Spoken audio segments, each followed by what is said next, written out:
Volvamos al antiguo centro del universo, donde los faraones gobernaron con un poder absoluto y donde construyeron un monumento que debía catapultarlos desde la muerte a la vida eterna. Karnak, el templo de los dioses. El antiguo Egipto veneraba a sus dioses en colosales monumentos de piedra que señalaban su presencia en todas partes a lo largo del exótico paisaje del país, así como en secretas ceremonias abiertas solo a unos pocos elegidos. En un mundo obsesionado con lo sobrenatural, Egipto era considerada la tierra más religiosa de todas.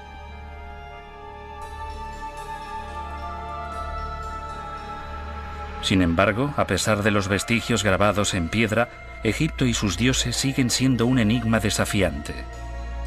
Los egipcios construyeron a una escala monumental destinada a perdurar toda la eternidad. Pero, ¿qué les llevó a construir tales prodigios cuando nunca antes se había intentado nada tan grandioso? Mientras el resto del mundo vivía en chozas de barro, los egipcios ya habían creado maravillas.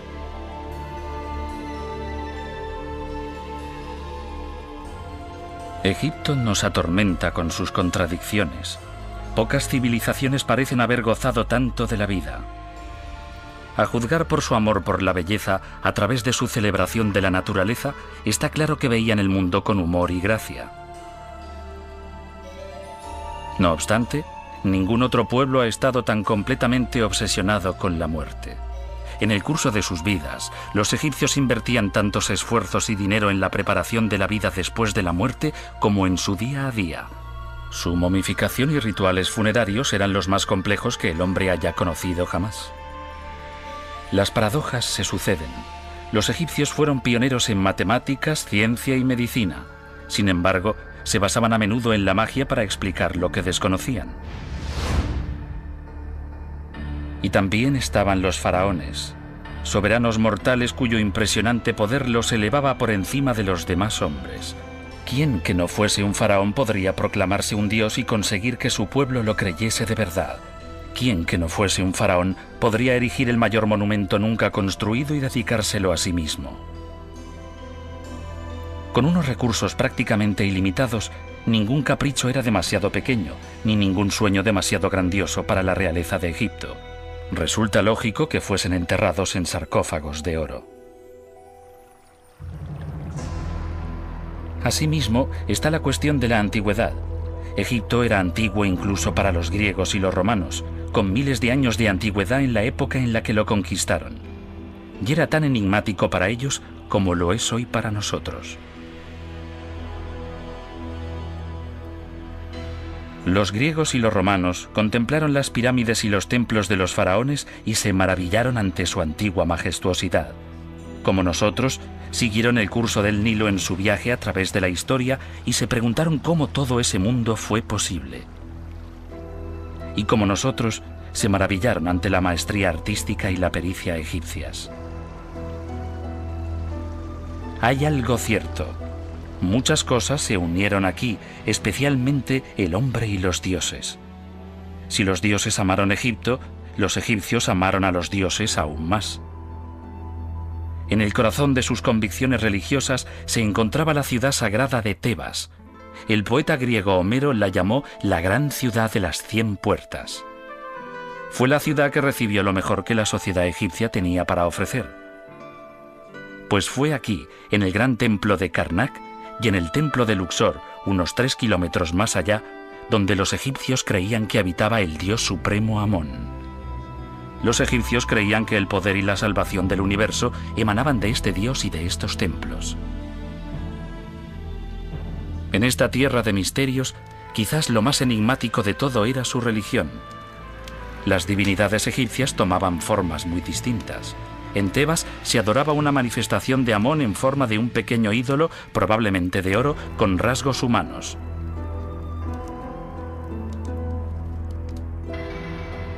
Se piensa que el nombre de Amón significa el oculto.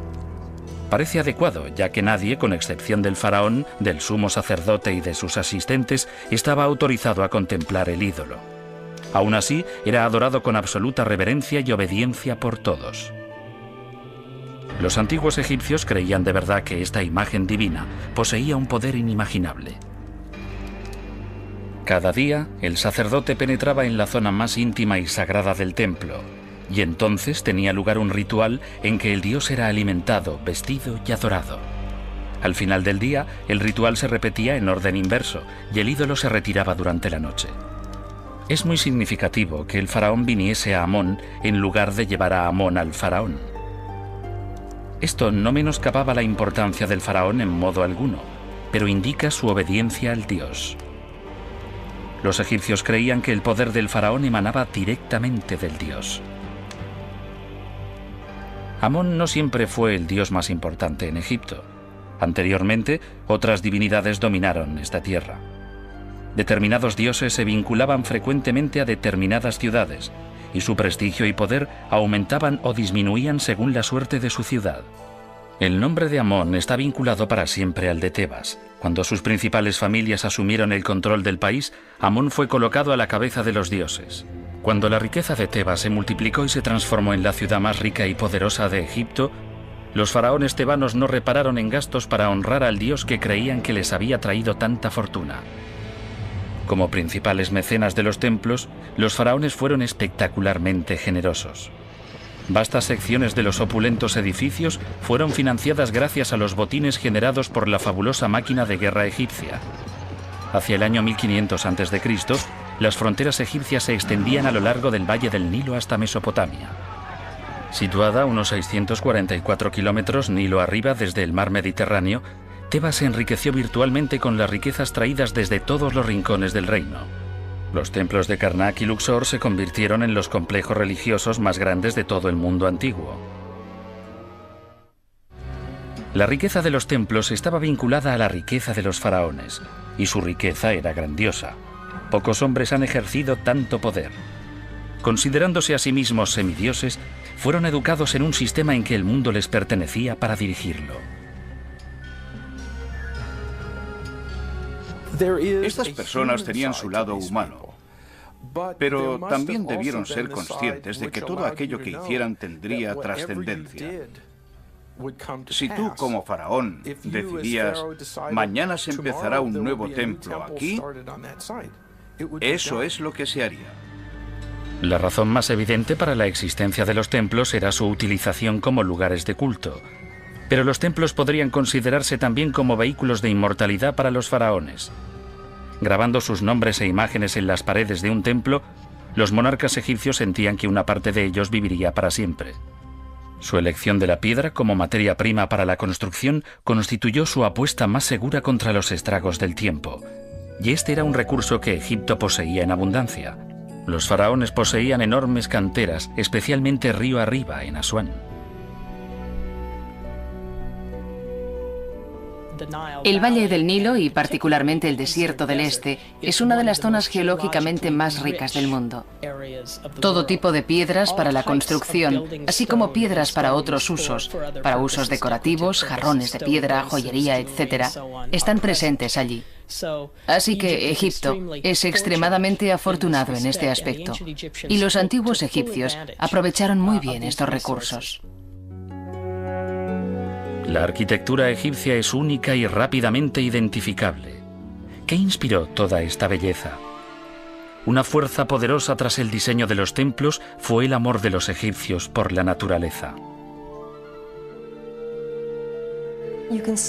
Se puede ver cómo los templos egipcios están estrechamente vinculados a la idea egipcia del cosmos, y también cómo los egipcios observaron su geografía y su entorno.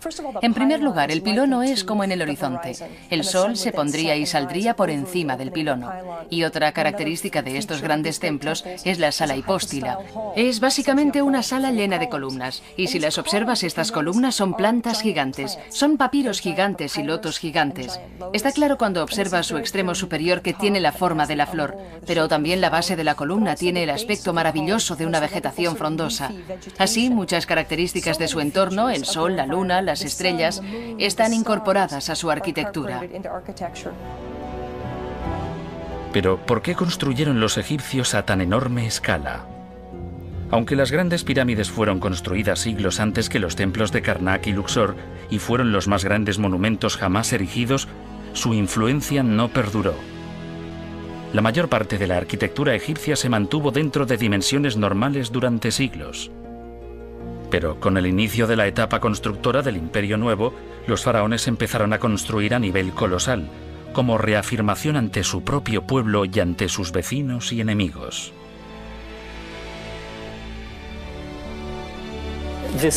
El tamaño de los monumentos egipcios es, supongo, una manifestación de poder, en cierto sentido.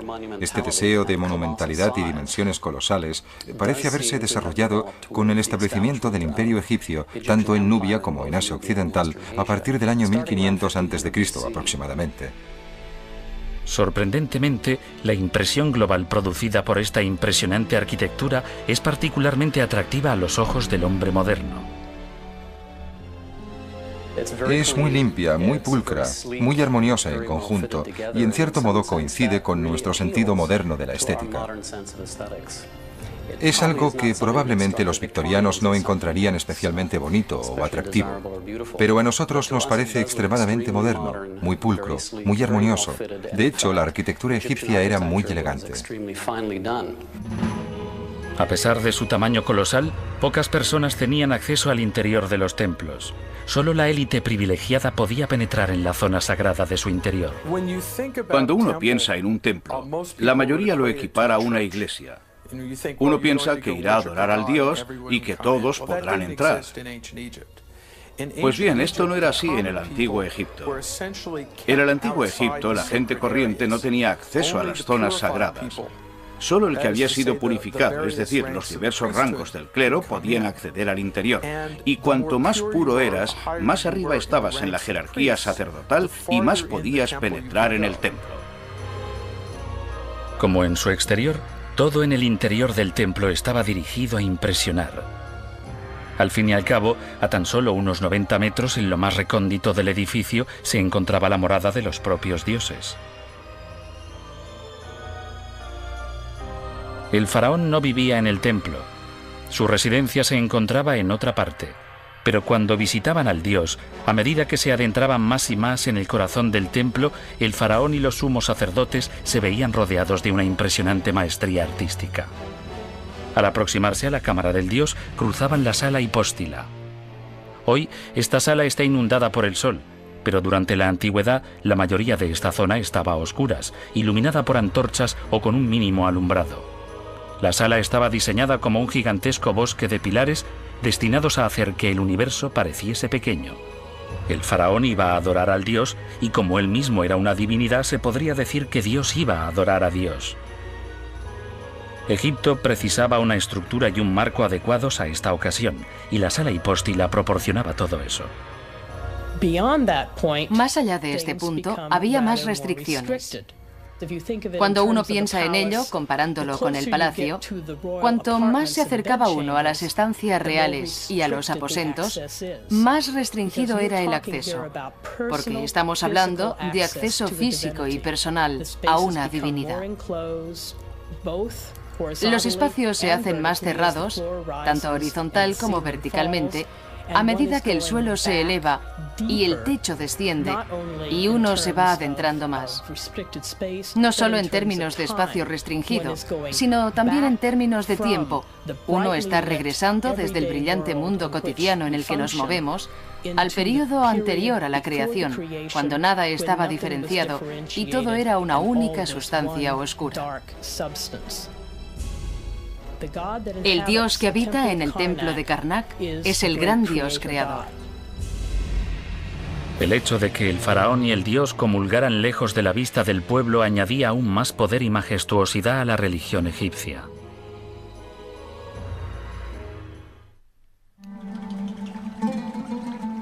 Egipto era el don del Nilo. El gran río constituía la fuente de la grandeza de Egipto. Fluyendo del corazón de África, a través del abrasador desierto, el río era una arteria de vida para el país, un generoso suministrador de comida, sustento, riqueza y otra cosa más, protección. Más allá del valle del Nilo, el formidable desierto se extendía a lo largo de miles de kilómetros. En la desembocadura del río se encontraba el mar Mediterráneo y en su parte sur había peligrosas cataratas. La situación del río aislaba al país de sus enemigos. Egipto era demasiado difícil de invadir, así que pocos lo intentaron. A veces pasaban siglos sin que se produjese ninguna amenaza seria del mundo exterior. El resultado, aunque no exactamente un jardín del Edén, era al menos un glorioso oasis protegido de sus enemigos. La generosidad de la naturaleza hacía a Egipto autosuficiente. La sociedad egipcia se volvió muy conservadora, poseía una enorme confianza en sí misma y en su forma de vida. El país se cobijaba en la tradición y huía de la innovación, porque su sistema funcionaba. El río les nutría y su faraón estaba emparentado con Dios. Nada procedente del mundo exterior podía compararse a lo que ellos tenían, y así el status quo se mantuvo durante siglos. Era una sociedad maravillosa, vibrante y llena de vida. Debió ser realmente un lugar muy atractivo. Y uno tenía los festivales y distintas cosas. El sacerdote hacía cosas y uno veía cómo la vida continuaba. En cualquier época, alguna parte del templo se estaba construyendo. Había rampas y nubes de polvo y gente pasando. En algunos sentidos, es un poco como una película de Cecil B. DeMille o de los 50. Había mucho movimiento. La riqueza del mundo conocido fluía hacia Tebas, permitiendo a la realeza egipcia disfrutar de un opulento estilo de vida pocas veces igualado. Debió de ser un lugar maravilloso, al menos para ese 1% de privilegiados. Por otro lado, si eras un campesino que trabajaba en el campo, no sé si eras muy feliz, porque tu vida consistía principalmente en trabajar de sol a sol cada día de la semana. En muchos sentidos, Tebas era una ciudad dividida, mitad para los vivos y mitad para los muertos. El río atravesaba la ciudad justo por su centro. En la ribera occidental se hallaban las grandes tumbas y palacios mortuorios. En la ribera oriental, los centros religiosos. Los templos podrían ser considerados como las industrias impulsoras del crecimiento en esa época. Cuando el faraón y la casa de Amón adquirieron más y más poder, se precisó una enorme fuerza de trabajo para mantener todo en funcionamiento. Se trataba de mucho más que simples lugares de culto. Eran en muchos sentidos grandes centros administrativos, grandes centros económicos. Estos templos tenían posesiones de tierra a lo largo y ancho del país. Eran sectores muy ricos de la sociedad. Empleaban no a cientos, sino a miles de personas. Y por ello eran importantes de formas muy diferentes para la sociedad. Sacerdotes y escribas, contables y físicos, profesores y artistas, todos tenían sus deberes en los templos. A medida que el tiempo pasaba, los edificios fueron creciendo. Nunca hubo una fecha de terminación definitiva para el templo de Karnak, porque cada generación quiso añadir algo más en honor a su dios. Cuanto más poderoso era el faraón, mayor solía ser el proyecto de construcción. Los faraones tebanos como Amenofis III, Rameses II y la reina Hatshepsut compitieron para añadir sus nombres al templo. Y no fueron precisamente medrosos a la hora de hacer cambios. El templo de Karnak fue a lo largo de su historia como una gigantesca zona de construcción. Los reyes construían continuamente. Por ejemplo, un rey construía en piedra y luego construía con ladrillos de barro, quizás un enorme pilón de ladrillos de barro. Su sucesor venía, demolía el pilón de ladrillos, ampliaba el templo con piedra, construía más con ladrillos de barro. Su sucesor venía y quizás incluso reformaba las partes de piedra del templo. Y de esta forma los templos estaban continuamente en proceso de construcción. Hoy vemos estas construcciones y nos preguntamos cómo edificaron a escala tan colosal sin contar con la tecnología moderna. Aún no conocemos todos sus secretos, pero lo que sabemos indica que sus métodos de construcción eran ingeniosos y a la vez requerían mucho esfuerzo. Sabemos que las piedras eran levantadas manualmente, utilizando cientos o miles de trabajadores in situ, y en zonas de muy difícil acceso. Los egipcios utilizaban el material que tenían a mano. Al estar en el desierto, la arena era utilizada como una ingeniosa herramienta. La primera hilada de un templo se colocaba sobre sus cimientos y el interior se rellenaba con arena. Entonces, mediante rampas, se traía hasta allí la segunda hilada, se colocaba y se rellenaba otra vez con arena. Así que al final lo que se conseguía era, hilada a hilada, una enorme caja de piedra llena de arena. Cuando la estructura total estaba construida, se extraía la arena dejando la construcción de piedra intacta. Parte del material de construcción utilizado en la edificación de los templos aún se encuentra allí, amontonado contra uno de sus muchos pilonos. Otras adiciones espectaculares a los templos fueron los obeliscos. Construidos como símbolos del dios Sol, conmemoraban asimismo la relación del dios con el faraón reinante. Como ocurre con muchas edificaciones egipcias, los detalles de su construcción nos dejan pasmados. Su piedra fue extraída de canteras situadas a cientos de kilómetros río arriba en Asuán, utilizando herramientas primitivas, ingenio y un trabajo colosal, y algunos de ellos miden más de 30 metros de longitud. Constituía un gran esfuerzo de ingeniería. En primer lugar, en tallar los obeliscos podían tardar meses.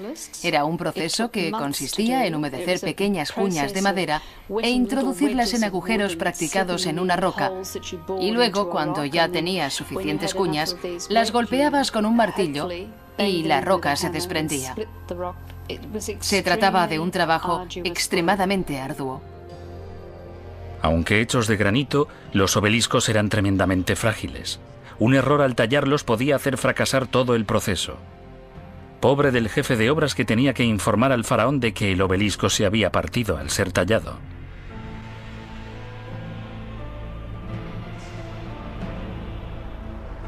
Aún así, el tallado de los obeliscos era casi la parte más fácil.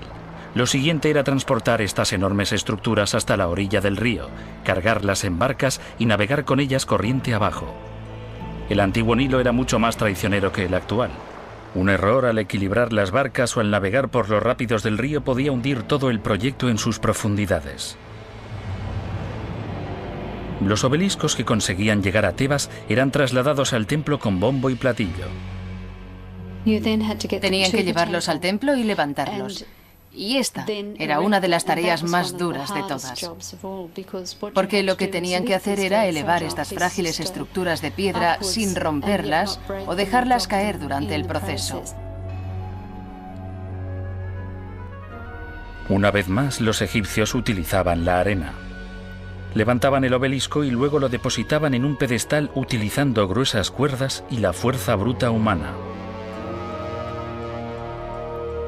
Para los equipos de obreros y sus capataces, la visión final del obelisco firmemente erguido probablemente les comportaría el máximo reconocimiento posible a un constructor en Egipto, ya que esta era seguramente la tarea más difícil de todas.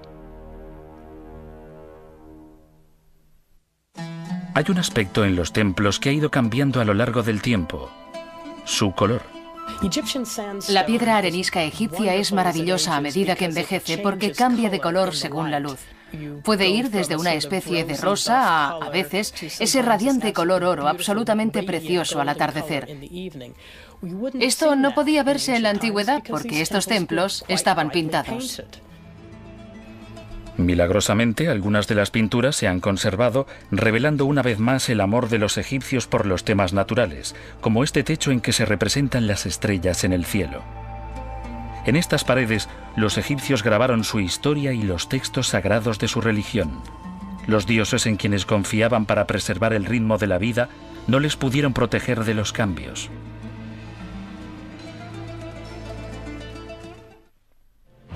Karnak era el mayor de todos los templos egipcios, pero posteriormente las necesidades del templo de Luxor, también conocido como el harén del dios, crecieron.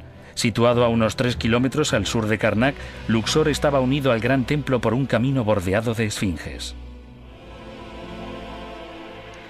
Fue en Luxor donde el dios Amón llevó a cabo su mística y simbólica unión carnal con su esposa, la diosa.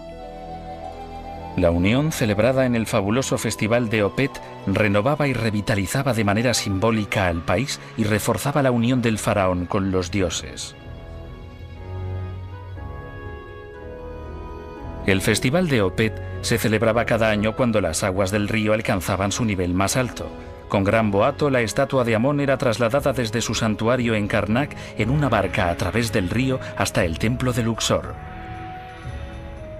El dios pasaba entre la gente siendo más o menos accesible.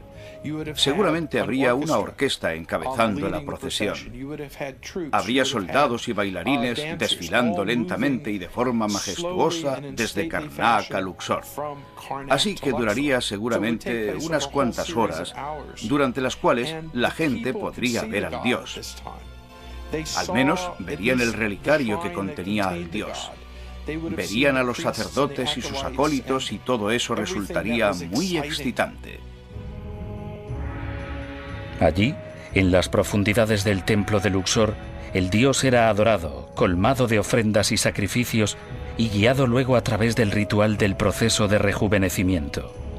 Tras más de una semana de celebraciones y ceremonias, la estatua era devuelta con gran boato a Karnak. Este ritual, así como otros festivales parecidos, se celebró en Egipto durante siglos.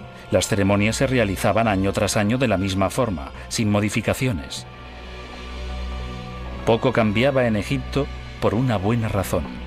Los egipcios pensaban que su mundo era el mejor. Pero el reinado del faraón Ajenatón alrededor del año 1367 a.C. supuso una convulsión, una rebelión que amenazó la supremacía de la ciudad sagrada de Tebas.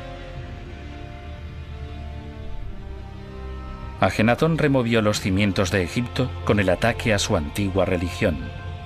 Con ardor fanático, decidió reemplazar al dios Amón por un nuevo dios llamado Atón, concebido como un dios único universal, fuente de la vida y representado con un disco solar. También decidió trasladar la sede del poder de Tebas a una nueva capital río abajo, en Tel el Amarna. Pero el faraón no se detuvo aquí. Envió a sus servidores a los templos para que destruyesen todas las imágenes del dios Amón. Derribaron todas las estatuas del dios Amón. Entraron en las tumbas y buscaron el nombre del dios Amón en los nombres de las personas y los borraron. Se subieron a los obeliscos, se subieron a los pilones, recorrieron todo el país para destruir al dios Amón. Finalmente cerraron los templos. Los faraones habían realizado milagros, habían construido pirámides, subyugado a los mayores enemigos de Egipto y proclamado su origen divino. Pero esta revolución sobrepasaba incluso el poder de un faraón. Quizás el proyecto de Ajenatón era demasiado grandioso, demasiado radical, demasiado exclusivo. Cualquiera que sea la razón, su revolución no pudo imponerse. A partir de su muerte, la sede religiosa de Egipto regresó a Tebas, y Amón fue restituido a su posición de dios principal por un joven rey, Tutankamón. Tenía solo unos 10 años cuando ascendió al trono en el año 1347 a.C. Su reinado fue corto. Se cree que Tutankamón vivió solo hasta los 20 años aproximadamente. Durante la mayor parte de su reinado estuvo sometido seguramente a la influencia de consejeros, la mayoría de los cuales deseaban el regreso del poder a Tebas. Uno se pregunta hasta qué punto sus propias preferencias políticas o religiosas eran tenidas en cuenta o si tenía alguna. Si no era tan solo una marioneta manipulada por las diversas facciones ciertamente existentes entonces.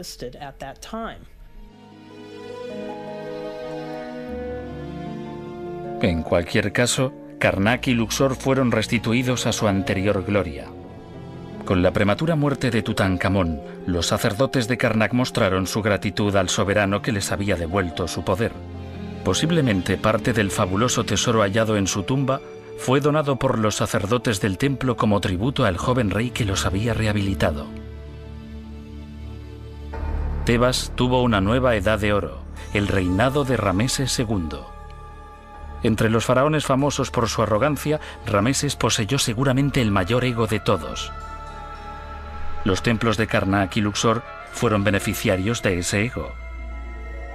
Rameses se embarcó en colosales proyectos arquitectónicos que menguaron la importancia de los de la mayoría de los otros faraones.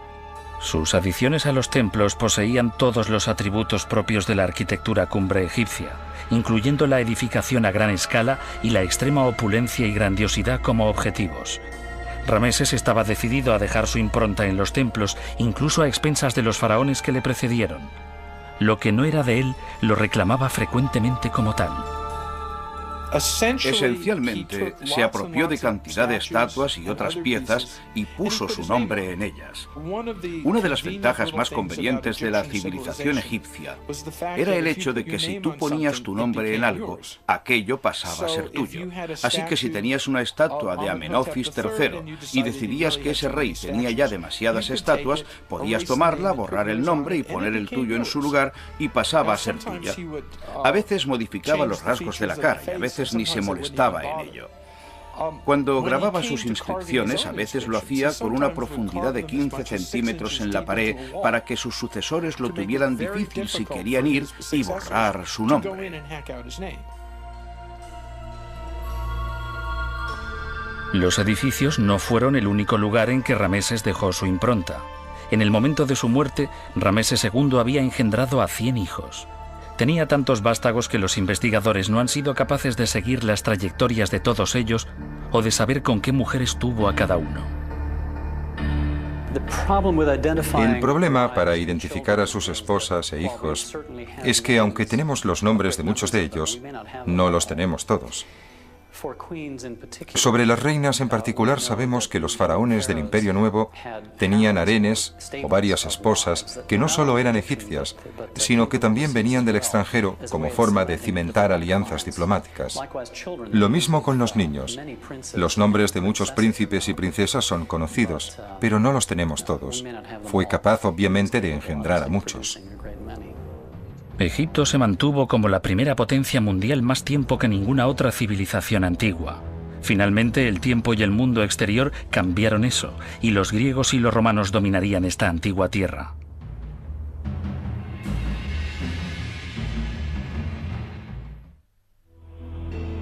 Egipto y Tebas tardaron mucho en morir. Tras el reinado de Rameses II, el país nunca volvería a alcanzar la grandeza de tiempos pasados. Lejanos ya los días de su protector aislamiento, el poder del Estado empezó a trasladarse lentamente hacia el norte, hacia el Mediterráneo. Pues era del norte de donde procedían las mayores amenazas para sus fronteras, y era en el norte donde el faraón debía gobernar ahora. Pronto, agitado por luchas internas, con su territorio mermado y con el poder del faraón en decadencia, el país se volvió vulnerable a las invasiones. Y la invasión llegó pronto. Todas las campañas nubias, asirias y persas tuvieron éxito. Ellos también fueron subyugados por el mayor conquistador de todos, Alejandro Magno, en el año 332 a.C. Alejandro quedó fascinado por la cultura egipcia y conocía perfectamente su pasada gloria. Pero como para tantos otros que han venido a las riberas del Nilo, Egipto era un enigma. Los griegos veían Egipto como un lugar maravilloso, lleno de una sabiduría que no llegaban a comprender del todo. Tan grande era el respeto de Alejandro por los antiguos, que restauró parte de los templos que los anteriores invasores habían saqueado. Hizo incluso grabar su imagen en sus paredes vestido como un faraón. Ahora, los faraones que gobernaban Egipto eran extranjeros, extranjeros que valoraban el presente mucho más que la atemporal eternidad de la ciudad de Tebas. Los romanos siguieron a los griegos en Egipto y más tarde llegaron los cristianos. Los antiguos dioses egipcios murieron al fin. Antaño la ciudad más grande de la tierra, Tebas, se convirtió en un pueblecito atrasado, y su nombre fue casi olvidado por el hombre. Los templos donde los faraones y los dioses dictaron una vez el destino de un imperio se convirtieron en ruinas. Los navegantes del Nilo pasaban por su lado sin detenerse, sin imaginar la grandeza que una vez existió allí. El antiguo Egipto era prácticamente desconocido en Occidente debido a la pérdida de contacto entre Egipto y Europa occidental durante la Edad Media. Muy pocas personas podían viajar a Egipto a causa del conflicto entre el cristianismo y el mundo del Islam. Tenemos documentos de principios del siglo XV dejados por viajeros que describen los monumentos de Egipto, pero incluso la localización exacta de la ciudad de Tebas estaba en cuestión. Sorprendentemente, los grandes templos se transformaron en improvisadas viviendas para los pobres e incluso se utilizaron como establos. Los occidentales que fueron veían a grupos de gente viviendo en las ruinas.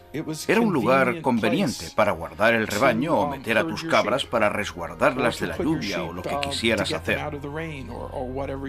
Finalmente se convirtieron en una especie de reyes artificiales cuando los templos no estaban del todo destruidos. Desgraciadamente, se convirtieron asimismo en fuentes importantes de material de construcción. Los obreros de la construcción local echaban abajo pilones y pilares para obtener fácilmente piedra ya tallada. Las inscripciones y grabados artísticos de las piedras, tesoros de una nación antaño orgullosa, se perdieron con ellas. Con el paso de los siglos, el desierto invadió lentamente los templos. A menudo, las arenas acababan por cubrir los edificios hasta el techo.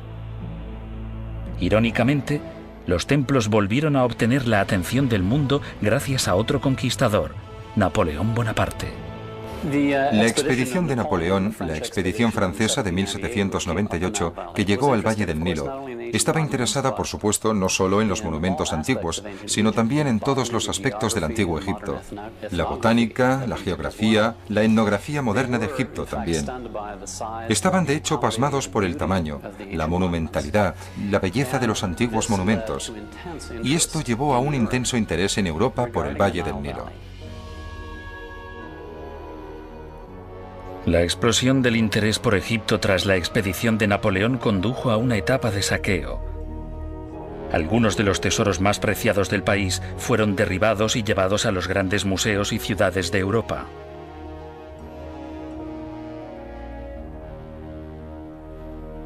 Sin embargo, a mediados del siglo XIX, los arqueólogos modernos llegaron a Egipto e iniciaron los esfuerzos para preservar y registrar sus antiguas maravillas en lugar de saquearlas. Investigadores egipcios, franceses, británicos, alemanes y americanos trabajaron para reunir las piezas de este antiguo rompecabezas. Durante más de 100 años, han reconstruido, reparado e investigado minuciosamente la superficie de los templos en un intento de preservar su legado y descubrir sus secretos. Pero todavía tienen un largo camino por delante. Desde que se iniciaron los trabajos científicos en Karnak, digamos que hace unos 150 años, todavía existen partes de Karnak totalmente desconocidas. Hay cosas que nunca han sido registradas por los egiptólogos y que no lo serán durante nuestras vidas. Una cuarta parte aproximadamente de la zona rodeada por las grandes paredes de ladrillos de barro nunca ha sido realmente excavada. Tan solo tenemos una vaga idea de lo que puede haber allí. Hay instituciones como el Instituto Oriental que trabajaron en Karnak durante años realizando un estudio epigráfico. Es un largo proceso de análisis, estudio y registro que todavía dura.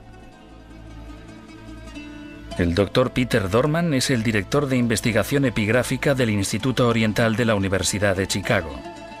Este equipo se dedica a registrar e interpretar las inscripciones y relieves de las paredes del templo. Se puede decir que estos investigadores participan en una carrera contra el tiempo.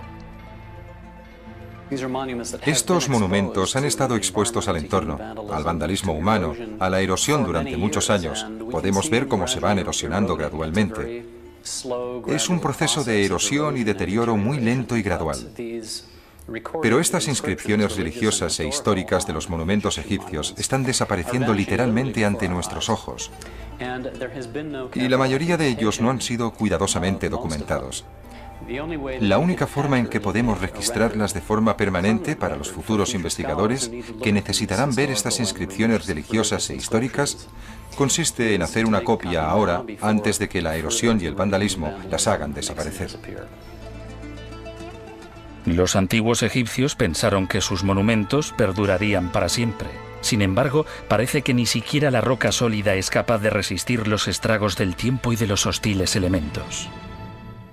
El punto en que la piedra se está deteriorando, en la parte superior de esta representación, indica el punto en que el templo fue enterrado en la antigüedad por escombros y residuos humanos, y también seguramente por arena arrastrada por el viento. Cuando el templo fue excavado, la totalidad de la parte inferior de la pared empezó a resecarse. Las sales empezaron a actuar. A la izquierda se puede ver el cerco blanco causado por la formación de cristales de sal. En mi opinión, se ha empezado a desintegrar un bloque entero. Esto es típico del tipo de deterioro que se produce en todo Egipto, donde los daños causados por la sal son un gran problema. A través de su labor de documentación, el equipo de Chicago ha obtenido un conocimiento íntimo de las formas del arte antiguo. Aunque los templos se fueron ampliando durante siglos, un ojo experto puede a menudo determinar de forma inmediata a qué etapa específica o gobernante específico corresponde una obra. Algunos periodos del arte egipcio son muy especiales. Puedes ver un monumento, puedes ver un relieve, puedes ver una tumba pintada y decir, esto debe de ser del reinado de tal o tal rey. Uno puede decir incluso en algunos casos, esto es de la primera etapa del reinado de tal o tal rey, incluso sin consultar una inscripción que identifique el nombre del propio rey. Recientemente, el equipo ha ordenado cronológicamente los relieves del Festival de Opet. Podría tratarse del último momento posible, ya que con cada año que pasa, los relieves del templo se desdibujan un poco más a medida que las paredes se van desmoronando. Los relieves del Festival de Opet en el templo de Luxor son nuestra última publicación. Desde el punto de vista histórico son muy significativos porque datan del reinado de Tutankamón, así que constituyen uno de los principales monumentos de su reinado. Pero también revelan detalles maravillosos de la antigua celebración del Festival de Opet durante el Imperio Nuevo. En cuanto a composición son una proeza, y en cuanto a su significación religiosa son extraordinariamente importantes. Los sueños de inmortalidad de los faraones se hicieron realidad. Sus templos se convirtieron en vínculos entre el cielo y la tierra. Ahora sirven como un tipo de vínculo distinto, conectándonos a nosotros con la remota antigüedad. Aún así, los templos antiguos resultan inaprensibles, ocultando mucho más que lo que revelan. Es su antiguo encanto lo que nos lleva a ahondar en su conocimiento, a perseverar eternamente en busca de la historia.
Los misterios de Egipto.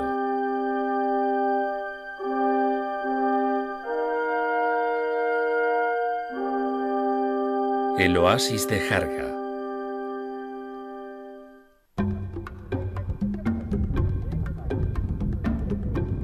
En la orilla oeste de las aguas del Nilo se extiende una franja árida de roca y arena, una tierra dura e inhóspita donde el agua es más valiosa que la vida misma.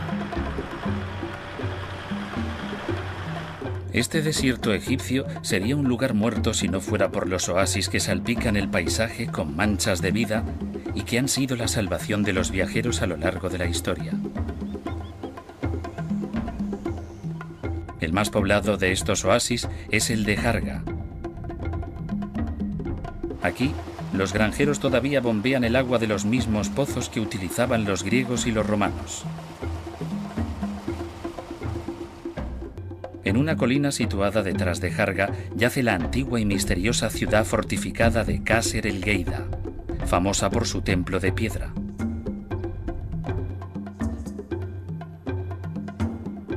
Desde las murallas de la ciudadela, Las tierras verdes y fértiles de abajo parecen un milagro esmeralda rodeadas por las arenas infinitas del desierto.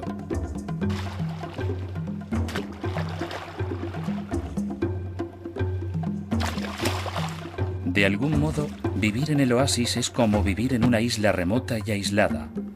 Los recursos son escasos y hay que aprovecharlos bien.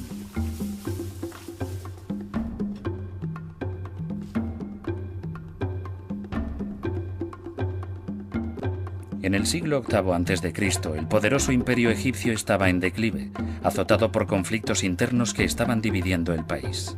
Los nubios, que habían sido dominados durante siglos, invadieron el imperio por el sur y se aliaron con los sacerdotes tebanos, tomando el control del país. Los faraones nubios gobernaban los oasis, dominando las rutas comerciales estratégicas del desierto.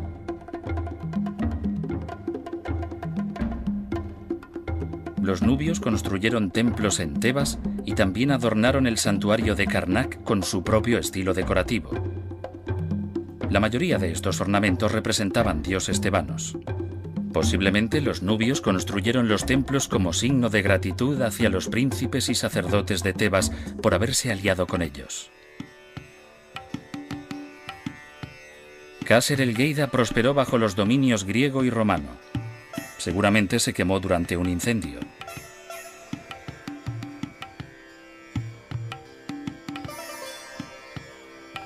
Irónicamente, este fuego que casi destruyó la ciudadela es el responsable del buen estado de conservación de las ruinas. Los ladrillos de adobe habrían desaparecido llevados por la lluvia y el viento si el fuego no los hubiera cocido. Gracias a eso han permanecido intactos durante 2000 años.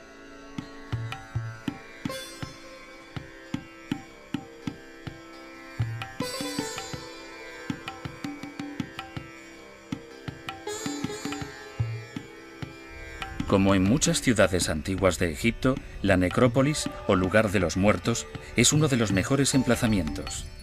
La necrópolis de Al-Bagawat, en Jarga, nos dice mucho sobre los habitantes cristianos del oasis. En los restos de una iglesia encontramos rastros de pinturas que tienen su origen en el Antiguo y en el Nuevo Testamento.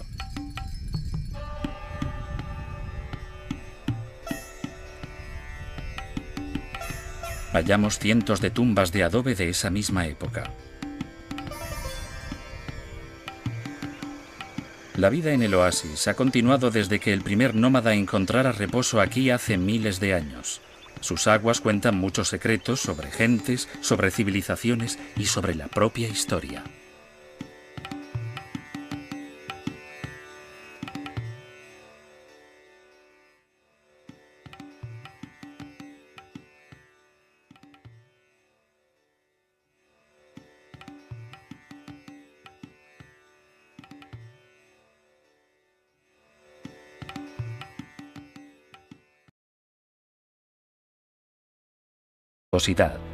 Como nosotros, siguieron el curso del Nilo en su viaje a través de la historia y se preguntaron cómo todo ese mundo fue posible. Y como nosotros, se maravillaron ante la maestría artística y la pericia egipcias. Hay algo cierto. Muchas cosas se unieron aquí, especialmente el hombre y los dioses. Si los dioses amaron Egipto, los egipcios amaron a los dioses aún más. En el corazón de sus convicciones religiosas se encontraba la ciudad sagrada de Tebas. El poeta griego Homero la llamó la gran ciudad de las 100 puertas. Fue la ciudad que recibió lo mejor que la sociedad egipcia tenía para ofrecer. Pues fue aquí, en el gran templo de Karnak y en el templo de Luxor, unos 3 kilómetros más allá, donde los egipcios creían que habitaba el dios supremo Amón. Los egipcios creían que el poder y la salvación del universo emanaban de este dios y de estos templos. En esta tierra de misterios, quizás lo más enigmático de todo, se basaban a menudo en la magia para explicar lo que desconocían. Y también estaban los faraones, soberanos mortales cuyo impresionante poder los elevaba por encima de los demás hombres. ¿Quién que no fuese un faraón podría proclamarse un dios y conseguir que su pueblo lo creyese de verdad? ¿Quién que no fuese un faraón podría erigir el mayor monumento nunca construido y dedicárselo a sí mismo? Con unos recursos prácticamente ilimitados, ningún capricho era demasiado pequeño, ni ningún sueño demasiado grandioso para la realeza de Egipto. Resulta lógico que fuesen enterrados en sarcófagos de oro. Asimismo, está la cuestión de la antigüedad. Egipto era antiguo incluso para los griegos y los romanos, con miles de años de antigüedad en la época en la que lo conquistaron. Y era tan enigmático para ellos como lo es hoy para nosotros. Los griegos y los romanos contemplaron las pirámides y los templos de los faraones y se maravillaron ante su antigua majestuosidad.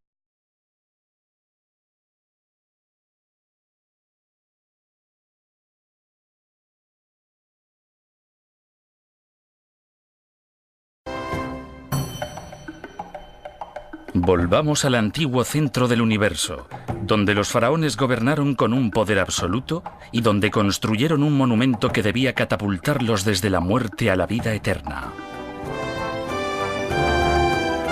Karnak, el templo de los dioses.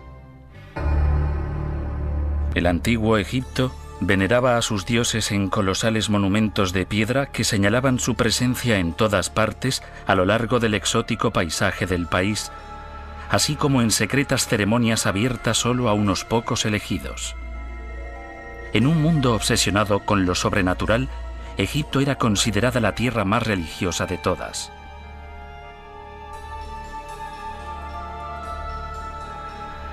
Sin embargo, a pesar de los vestigios grabados en piedra, Egipto y sus dioses siguen siendo un enigma desafiante.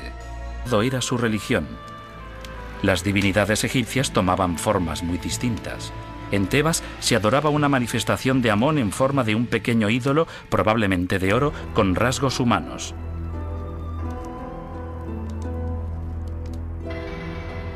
Se piensa que el nombre de Amón significa el oculto. Parece adecuado, ya que nadie, con excepción del faraón, del sumo sacerdote y de sus asistentes, estaba autorizado a contemplar el ídolo. Aún así, era adorado con absoluta reverencia y obediencia por todos. Los antiguos egipcios creían de verdad que esta imagen divina poseía un poder inimaginable. Cada día, el sacerdote penetraba en la zona más íntima y sagrada del templo, y entonces tenía lugar un ritual en que el dios era alimentado, vestido y adorado. Al final del día, el ritual se repetía en orden inverso, y el ídolo se retiraba durante la noche. Es muy significativo que el faraón viniese a Amón en lugar de llevar a Amón al faraón. Esto no menoscababa la importancia del faraón en modo alguno. Los egipcios construyeron a una escala monumental destinada a perdurar toda la eternidad. Pero, ¿qué les llevó a construir tales prodigios cuando nunca antes se había intentado nada tan grandioso? Mientras el resto del mundo vivía en chozas de barro, los egipcios ya habían creado maravillas.